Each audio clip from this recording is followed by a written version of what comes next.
আজকের লাঞ্চটা ডিম ভাজা, মাছের ডিম আলু ভাজা, আলু সিদ্ধ, পাট শাক ভাজা আর মসুর ডাল দিয়ে সেরে ফেললাম। অতি সাধারণ মেনু, অথচ যে স্বাদের কোনো মূল্য হয় না। বিভিন্ন সূত্রে যাদের বাইরে থাকতে হয় তারা হয়তো এটা আরও অনেক বেশি বুঝতে পারে।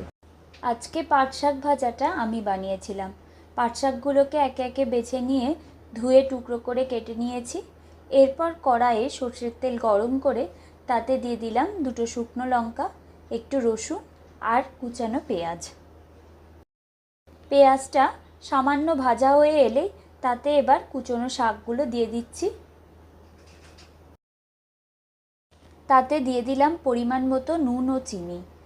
একটু নাড়াচাড়া করে নিলেই রেডি আমার পাট শাক ভাজা। আপনারা যারা বাড়ির বাইরে থাকেন, কে কে বাড়ির খাবারকে খুব মিস করেন, অবশ্যই কমেন্টে জানাবেন। আজকের মতো টাটা।